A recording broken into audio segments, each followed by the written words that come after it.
दोस्तों, आपने अपने जीवन काल में ऐसे लोगों को जरूर देखा होगा जो कहीं पर भी जाते हैं ना, जिस भी महफिल में जाकर खड़े रहते हैं ना, उस महफिल के राजा बन जाते हैं। पूरी महफिल लूट लेते हैं। दूसरे शब्दों में कहूँ तो यानी कि वो लोग उस महफिल में छा जाते हैं, खुल के व्यवहार करेंगे, खुलकर हंसेंगे, खुलकर बोलेंगे।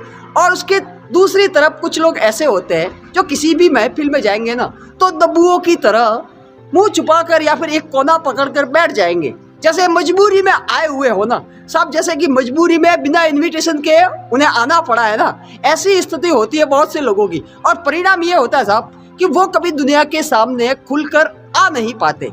और जो दूसरे पहले वाले लोग हैं जिसकी मैं बात कर रहा हूँ, जो खुलकर पेश आते हैं, उनके साथ अच्छाई ये है कि हर कोई उनकी तरफ अट्रैक्ट होता है, हर कोई उनसे मिलता है। और ऐसा करने से उनके सारे काम आसानी से बन जाते हैं। और जो ज्यादा शर्मीले, सोई मुई की पत्ती बनकर जीवन जीते हैं ना, उनके बहुत से काम अटक जाते हैं, क्योंकि अलग थलग दुनिया रहती है साहब उनकी।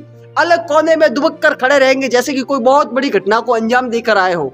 इतनी शर्म, इतनी डर, इतनी हया, इतना क्या, किस लिए भाई, किस लिए? मैं यहाँ पे ये सिर्फ कहना चाहता हूँ कि भैया कुछ मामलों में आपको बेशर्म बनना पड़ेगा, क्योंकि ये दुनिया आपको जीने नहीं देगी। अगर आप कुछ मामलों में बेशर्म नहीं बने ना, तो सच में आपका जीना मुश्किल हो जाएगा और आप जीवन में सचमुच आगे नहीं बढ़ पाओगे। कुछ मामलों में देखिए, मैं ये नहीं कह रहा कि आप बेवकूफों की तरह कुछ भी उठपटांग हरकत करते फिरिए।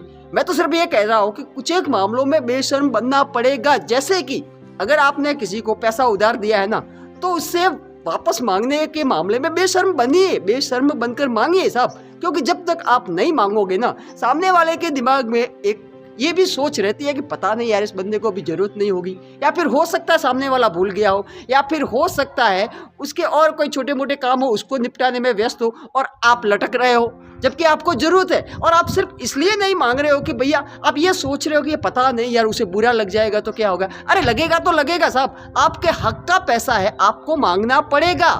दूसरी चीज, काम के मामले में थोड़ा बेशर्म बन जाइए साहब। आप जो भी करना चाहते हो ना, उसे बेशर्मों की तरह कीजिए।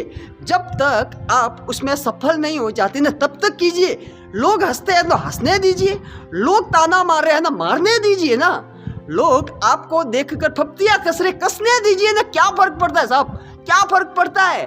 बेशर्म बनकर काम कीजिए। और किसी के पास अगर काम मांगने जाओ ना, तो वहां पर भी बेशर्म बनकर काम मांगिए सर, काम मांगिए। क्योंकि आप काम करोगे ना तो उससे ही रेवेन्यू जनरेट होगा साहब, आपके पास पैसा काम की बदौलत ही आएगा। और अगर आप ज्यादा शर्मा कर, जरूरतमंद होने के बावजूद भी काम नहीं मांगते ना, तो गलती सिर्फ और सिर्फ आपकी है साहब। क्योंकि आपकी शर्म से आपके घर के खर्चे नहीं चलेंगे साहब। आपके बच्चों की स्कूल की फीस आपकी शर्म के द्वारा भरी नहीं जाएगी, आपको ही भरनी है।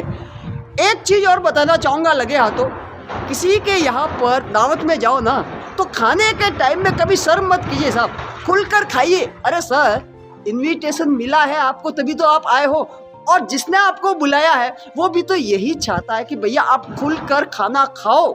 वहां पर मैंने देखा बहुत से लोग शर्मा के ऐसे खाते हैं, और गलती से भी अगर कोई बड़ा हाईफाई आदमी आ गया ना जहां पर वो खाते हैं, तो ऐसे मुंह छुपा कर खाएंगे, इतना स्लो उनकी खाने का वो हो जाएगा। मैं ये नहीं कह रहा कि ज्यादा स्पीड से खाइए, परंतु आप नेचुरली जैसे घर में खाते हो ना, ऐसे खाइए ना। इतना ज्यादा शर्माने की क्या जरूरत है? अरे भाई, जो बंदा एंटर हुआ है, जिसे देखकर आप शर्मा रहे हो ना, वो भी तो खाना खाता ही है। वो सारे काम करता है जो आप करते हो।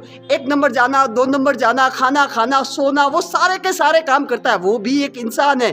तो फिर शर्म क्यों साहब, क्यों शर्म? एक चीज और बता देता हूँ, अगर किसी की कही हुई कोई बात समझ में ना आए ना, तो उसे पूछिए साहब, उसे पूछिए। इसके मामले में शर्म करने की जरूरत नहीं है। देखिए, अगर किसी के पास नॉलेज है तो उसे नॉलेज की बातें पूछिए, क्योंकि आपके लिए वो काफी नॉलेजेबल होगी और वो आपके जीवन में काम आएगी। पूछने के मामले में थोड़े से बेशर्म बनिए साहब, इसमें शर्माने की जरूरत नहीं है कि यार सामने वाला क्या सोचेगा। अरे भाई, नहीं आता, मान लो बेशर्म बन के कह लो कि भैया मेरे को तो पता नहीं है। अब आपको अगर सच में नहीं आ रहा है और सिर्फ शर्म की वजह से आप पूछने में हिचकिचा रहे हो ना, तो वो कमजोरी जिंदगी भर के लिए आगे की आगे चलेगी और आपको उस चीज की जानकारी नहीं मिलेगी। इसलिए इन मामलों में कम से कम बेशर्म बनना जरूरी है सर, जरूरी है। अगर दुनिया के साथ तालमेल में चलना है ना, तो इन मामलों में बेशर्म बनना ही पड़ेगा। Thank you.